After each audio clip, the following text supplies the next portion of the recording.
Assalamualaikum warahmatullahi wabarakatuh. Nama saya Muhammad Zainal bin Muhammad Zamri dan nombor metrik saya 2022-465012. Sejak kebelakangan ini, ideologi dan gaya pemikiran barat semakin menyerap masuk ke dalam pemikiran masyarakat, khususnya golongan anak muda. Perkara ini telah mencetuskan kebimbangan pelbagai pihak. Hal ini dikatakan demikian kerana ia mampu menggugat identiti sebuah negara, khususnya negara timur seperti negara kita ini. Apatah lagi negara ini dengan penduduk majoriti yang beragama Islam. Ideologi barat ini bukan sahaja menggugat identiti dan jati diri sesebuah negara, malah kebanyakannya juga bertentangan serta bercanggah dengan ajaran agama Islam, iaitu agama majoriti negara ini dan merupakan agama rasmi negara ini sebagaimana yang termaktub dalam perlembagaan. Salah satu daripada ideologi yang semakin mendapat tempat dalam kalangan masyarakat hari ini adalah ideologi sekularisme. Sekularisme merupakan suatu konsep di mana ia memisahkan agama dalam mencampuri sebarang urusan. Contohnya, sebarang urusan agama, atau dengan kata lain, ia memisahkan sebarang urusan dalam kehidupan seseorang dengan aspek agama. Fahaman sekularisme juga menyatakan bahawa agama atau pegangan seseorang hanyalah kepercayaan kepada dirinya dalam aspek ketuhanan, dan segala urusan lain dalam kehidupannya perlulah disokong dengan fakta atau hujah yang logik dan rasional. Sekaligus menolak ajaran Islam yang merupakan bukan sahaja meliputi aspek agama seseorang, namun juga merentasi segala aspek dan sudut seseorang dalam kehidupannya. Sebagai seorang Muslim, nilai-nilai Islam seharusnya diterapkan dalam kehidupan seharian. Islam itu sendiri merupakan cara hidup dan bukanlah kepercayaan semata-mata seperti agama tertentu. Islam meliputi dari aspek urus niaga, keuangan, pewarisan, kekeluargaan, pendidikan, pekerjaan, malah dalam aspek pentadbiran dan pemerintahan. Ini merupakan bukti jelas bahawa Islam sememangnya tidak selawan dengan fahaman sekularisme, kerana Islam menitik beratkan proses Islamisasi dalam semua perkara. Dalam segala perbuatan, ia perlulah bertepatan dengan ajaran dan nilai Islam. Segala yang tidak bertepatan perlulah ditukar dan ditambah baik bagi mematuhi syariat Islam. Tugas ini akan menjelaskan definisi fahaman sekularisme dengan lebih terperinci. Ia juga akan menerangkan sejarah latar belakang fahaman sekularisme serta perbezaan sekularisme dengan Islam, faktor-faktor berlakunya sekularisme dan kesan sekularisme. Akhir sekali, cara-cara mengatasi sekularisme dari terus tersebar luas. Terima kasih. Assalamualaikum. Hai, Assalamualaikum. Nama saya Arif Taufik. Terima kasih saudara Zahin atas pembuka korimah mengenai topik yang diutarakan, iaitu sekularisme. Jadi saya akan meneruskan sedikit dengan lebih detail lagi mengenai sekularisme dan bagaimana ia terjadi. Di samping itu juga saya akan menceritakan perbezaan di antara sekularisme dan juga Islam. Apakah yang membuatkan mereka berbeza antara satu sama lain? Mengikut ilmuwan iaitu Abdul Halimat, ideologi dalam bahasa Arab ada Al-Imaniyah yang bermaksud mengangkat martabat ilmu, sehingga ia tidak bersanggah dengan konsep Islam yang menitik beratkan ilmu sebagai perkara yang penting bagi manusia. Namun terjemahan perkataan sekular kepada istilah Al-Imaniyah ini hanyalah helah semata-mata dan berselindung di sebalik slogan ilmu. Mengikut ilmuwan Syekh Yusuf Al-Qaradawi telah berhujah di dalam karya beliau berkaitan sekularisme ini bahawa makna asas sekular adalah Al-Laniyah, iaitu tanpa agama, atau Al-Aqidah, iaitu tanpa iman. Mengikut perspektif barat terdapat dua, iaitu Sir A.S. Hornby telah berpendapat bahawa sekular kepada apa-apa yang tidak berkaitan kepada rohani dan keagamaan. Istilah sekularis dalam bahasa Inggeris merujuk kepada seseorang yang menyokong atau berpegang pada sekularisme, dan maksud sekularisme itu sendiri merujuk kepada moral, pendidikan dan konsep serta takrifan yang tidak berasaskan agama. Seorang penulis Inggeris bernama Holocene mencipta istilah sekularisme ini pada tahun 1851. Tidak berpendapat bahawa sekularisme tidak wujud sebelum tahun ini. Hal ini demikian kerana sekularisme biasanya dikaitkan dengan kebebasan intelektual sebenarnya. Idea minda bebas telah wujud sepanjang sejarah manusia. Pemikiran bebas adalah idea yang bermaksud bahawa manusia mempunyai kebebasan untuk berfikir tanpa dipengaruhi oleh sebarang faktor luaran yang diakui boleh diterima oleh masyarakat seperti peraturan, adat atau sistem kepercayaan terutamanya yang berkaitan dengan agama.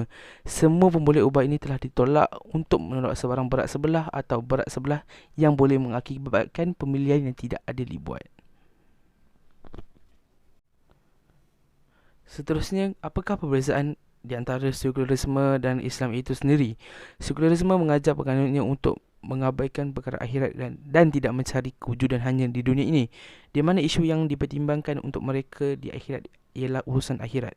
Sekularisme juga membawa pengikut kepada fahaman lain seperti materialisme, individualisme, kapitalisme dan feminisme yang akhirnya mementingkan dunia semata-mata. Falsafah ini berpegang pada teori end justify the means yang diasaskan oleh Machiavelli yang menyatakan bahawa tujuan itu membenarkan cara. Sekularisme juga menunjuk kepada sifat yang tidak menentu dan tidak mutlak. Perbezaan sekular dan Islam adalah dari segi perbezaan sumber. Sumber politik Islam ialah ilahiyah, iaitu Allah Subhanahu Wa Taala yang termaktub dalam Al-Quran dan Sunnah Rasulullah sallallahu alaihi wasallam. Allah telah menurunkan Al-Quran kepada hamba-hambanya sebagai buku panduan, manakala politik sekular berasaskan kepada pemikiran manusia yang mengikut logik dan akal. Selain itu, perbezaan dari segi keadilan, politik Islam menjamin keadilan bagi semua makhluk, manakala politik sekular menindas orang lain. Contohnya, terdapat dua khalifah, iaitu Khalifah Turki Uthmaniyah dan diktator Mustafa Al-Tatürk yang memerintah Turki. Kedua-duanya mempunyai cara berlainan dalam memerintah Turki, di mana khalifah yang memerintah Turki pada waktu zaman Uthmaniyah memerintah secara adil kepada semua manusia, tidak kira manusia yang memegang syariat Islam ataupun tidak Islam. Semuanya dilayan dengan sama rata. Tetapi diktator Atatürk ini memerintah Turki dengan cara begitu kejam, membunuh semua manusia yang ada yang tidak mengikut perintah beliau itu sendiri. Okey, baik, itu saja daripada saya. Sekian, terima kasih. Assalamualaikum warahmatullahi wabarakatuh. Nama saya Izham Hakim bin Idris. Jadi, perlu diketahui bahawa sekularisme merupakan satu konsep yang telah wujud lamanya dan ianya telah meresap jadi satu ikutan dan kebiasaan. Bagi menjelaskan sekularisme yang telah berlaku pada zaman terdahulu dan kini, kita akan melihat pada sekularisme yang telah berlaku pada masa terdahulu. Jadi, sekularisme adalah satu konsep yang tercipta di Eropah pada satu masa ketika dahulu, iaitu pada abad pertengahan Masihi, yang telah membawa kepada banyak perubahan dari pelbagai segi dalam aspek ketamadunan masyarakat Eropah, terutamanya dari aspek nilai keagamaan mereka. Jadi, mari kita lihat sekularisme yang telah berlaku pada waktu terdahulu. Di antara sekularisme yang telah berlaku pada zaman terdahulu adalah pengabaian nilai agama, di mana perkembangan dalam teknologi pembinaan pada abad ke-16 telah menjadi satu faktor pembentukan sekularisme di dalam kalangan masyarakat di dunia barat, di mana setiap individu belum melupakan nilai-nilai agama sedikit demi sedikit dalam mengejar kekayaan dan kemewahan. Hal ini tidak terhad kepada golongan masyarakat sahaja, malah institusi gereja juga turut dipengaruhi apabila golongan gereja mula untuk mengabaikan tanggungjawab mereka. Seterusnya, dapat kita lihat bahawa terdapat juga golongan yang menggadai maruah dan kesucian agama demi kepentingan peribadi. Sebagai contoh, seorang pendeta Kristian bernama Lorenzo de Medici, iaitu seorang yang amat menggemari seni bina dan drama. Beliau telah membina sebuah gereja yang terletak di Rom supaya ianya lebih nampak menarik, dan seterusnya menjual gereja tersebut dengan sewenang-wenangnya. Selain itu, beliau juga telah menggadai maruah serta kesucian agama demi mendapatkan keuntungan melalui surat kurnia dan cukai. Masa lalu juga telah memperlihatkan kita dengan sekularisme yang berlaku, di mana masyarakat Kristian di Eropah telah hanyut dalam arus perkembangan kemodenan ekonomi.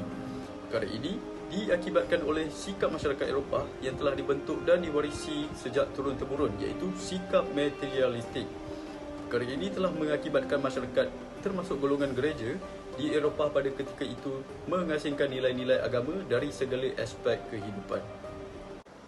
Seterusnya, kita akan melihat pada sekularisme yang berlaku pada masa kini. Pada masa kini, sekularisme bukanlah satu konsep yang asing lagi buat umat manusia yang wujud pada era kemajuan dari pelbagai aspek termasuk teknologi, pendidikan, ekonomi dan juga politik. Sekularisme telah disebarkan ke seluruh dunia dengan sistem-sistem dan ajaran yang dicipta sebagai satu pandangan dan perubahan untuk ke arah kemajuan tamadun manusia. Jadi, kita akan melihat sekularisme yang berlaku pada masa kini. Antara sekularisme yang jelas berlaku pada masa kini adalah perubahan akhlak umat manusia dalam aspek sosial mereka. Aktiviti sosial kini telah dipecahkan kepada dua kategori, iaitu aktiviti keagamaan dan bukan keagamaan. Kedua-dua aktiviti sosial ini seharusnya disatukan kerana tuntutan agama adalah menyeluruh dan tidak terhad untuk ritual dan majlis keagamaan sahaja. Sebagai contoh, etika pemakaian dan pergaulan bagi umat Islam amat baik semasa mereka menghadiri aktiviti keagamaan. Namun, bagi aktiviti luar dari konteks agama seperti karnival hiburan, mereka mengetepikan etika pemakaian dan pergaulan seperti yang ditututi oleh agama, terutamanya agama Islam yang membawa kepada normalisasi pemakaian yang tidak menutup aurat dan pergaulan bebas antara lelaki dan wanita. Selain itu, dalam aspek ekonomi juga memperlihatkan kita dengan sekularisme yang berlaku pada masa kini. Terdapat dua bentuk sistem ekonomi yang wujud pada waktu ini, iaitu sistem ekonomi sosialis dan juga kapitalis. Ditubuhkan untuk tujuan material dan kekayaan semata-mata tanpa mengambil berat tuntutan agama tentang keadilan, halal dan haram. Seperti yang kita lihat pada masa kini, elemen sekular yang memisahkan antara ekonomi dan agama masih diguna pakai di negara Islam apabila sistem perbankan mengamalkan riba dalam urusan jual beli dan pinjaman. Tambahan pula, kewujudan sistem perbankan dan produk-produk Islam diabaikan dan tidak dimanfaatkan dengan sepenuhnya, dan pelaburan dalam perniagaan arak dan perjudian terus berleluasa tanpa sebarang sekatan ataupun tindakan. Akhir sekali, sekularisme juga telah memasuki bidang pendidikan di mana sistem pendidikan yang ada pada waktu ini lebih cenderung dalam hal-hal duniawi dan mengetepikan keperluan jiwa dan iman dalam pembentukan akhlak seseorang individu. Hari demi hari, pendidikan Islam tidak lagi mendapat sambutan yang baik dan masyarakat lebih memilih untuk mengutamakan disiplin-disiplin yang tidak mengikut perspektif Islam. Hal ini dapat dilihat apabila berlakunya pengasingan pendidikan umum dan pendidikan agama di Malaysia seperti sekolah kebangsaan dan kelas agama fardu ain atau lebih dikenali sebagai kafah yang hanya menjadi pilihan dan bukan kewajipan. Assalamualaikum, saya Syamil Hakim bin Abdul Halim, nombor pelajar 20,022 65 9986 akan meneruskan perbincangan mengenai faktor berlakunya sekularisme. Sekularisme ini bukanlah datang dengan tiba-tiba saja. Malah ada pencetus atau dalam kata lain faktor yang menyebabkan terjadinya sekularisme yang berlaku pada zaman sekarang. Kemunculan sekularisme ini bermula dari negara-negara barat yang pada awalnya di bawah satu pemerintahan, membawa kepada ideologi pemisahan di mana perjuangan antara mereka yang percaya kepada fahaman ini dan mereka yang menganut agama dipisahkan antara agama dan negara, dunia dan akhirat, jasad dan roh, sains dan agama. Tetapi sekularisme ini tidak berhenti di negara-negara barat, malah telah tersebar di negara-negara Islam termasuklah negara Malaysia. Secara dasarnya, fahaman ini telah masuk sikit demi sikit ke Malaysia tanpa disedari dan diterapkan melalui pelbagai cara.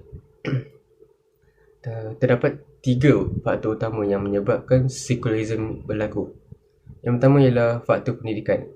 Kita boleh lihat Islam adalah agama utama di Malaysia dan juga majoriti penduduknya beragama Islam yang berjumlah 69.7% pada tahun 2021 berdasarkan data statistik daripada Jabatan Peragama Malaysia. Walau bagaimanapun, tidak semua aspek di negara ini dilakukan dengan melandaskan agama Islam.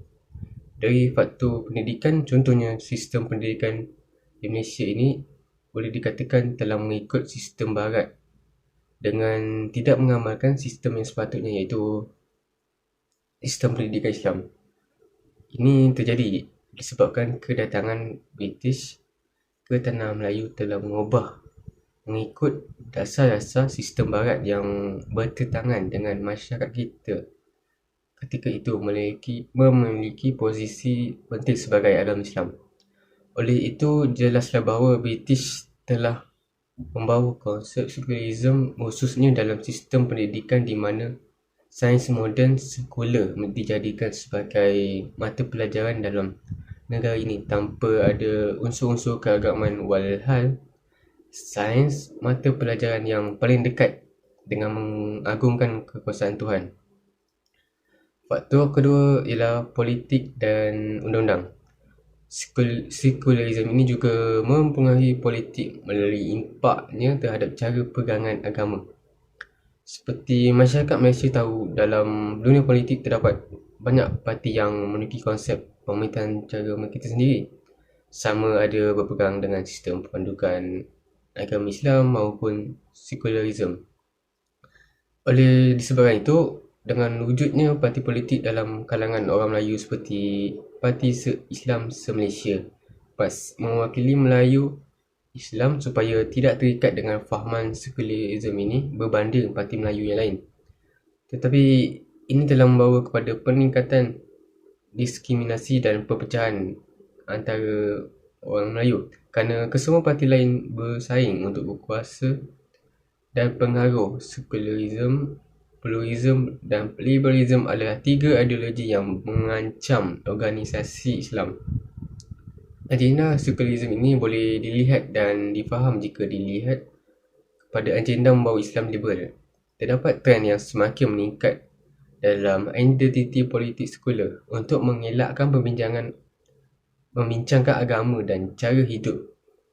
Ini kerana topik-topik dilihat sebagai hal pribadi. Sekularisme adalah pandangan politik yang berasal dari Eropah pada abad ke-18.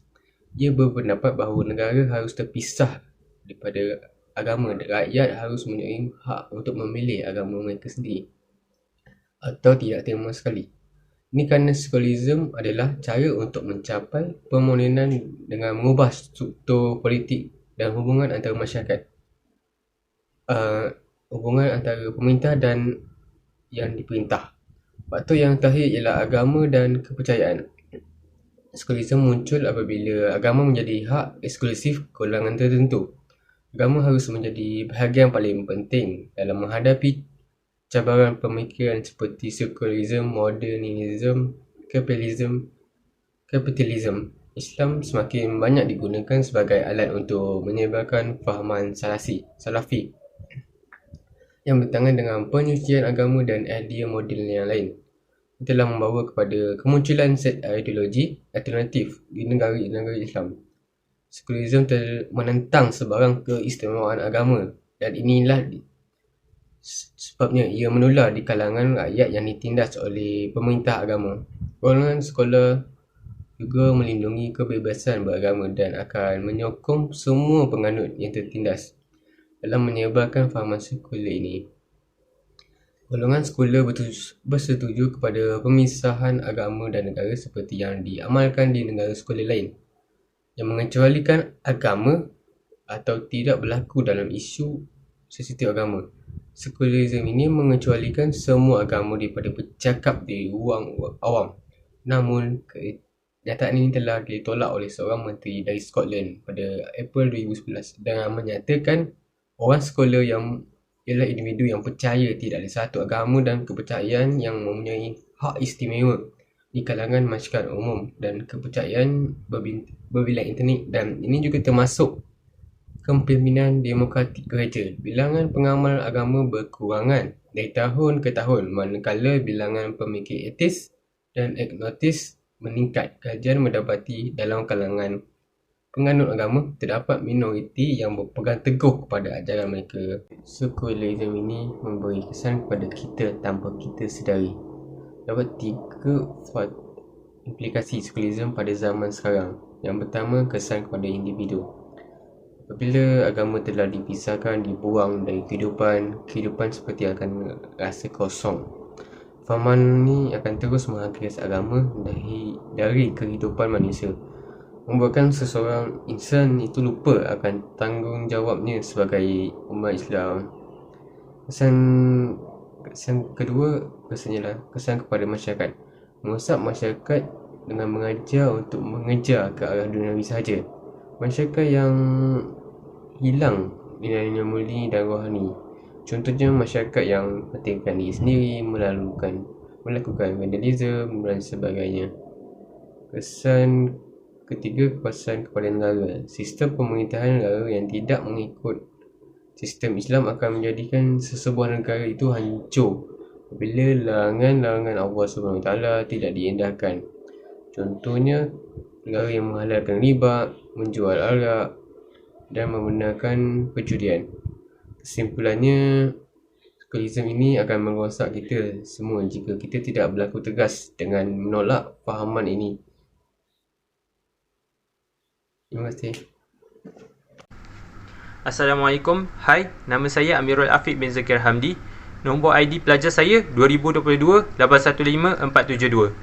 Sekularisme amat bahaya, terutamanya kepada golongan beragama, kerana kehidupan manusia banyak menggunakan logik semata-mata tanpa mengikut batas yang ditetapkan agama.